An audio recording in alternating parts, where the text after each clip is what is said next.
Hello everyone, welcome back to our channel. In today's video I'm going to show you how to change age on OnlyFans. So let's get started.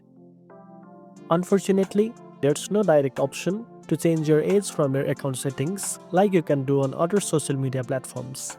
But don't worry, there's still a way to update it, and it's done through your bio section.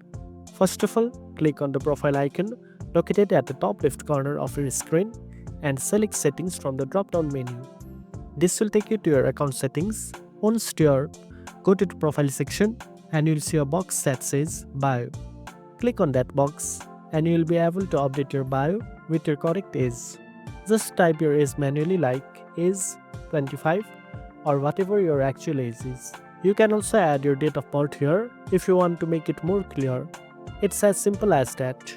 And that's it. Now you know how to change age on OnlyFans. If you found this video helpful, don't forget to like, share and subscribe for more tech tips.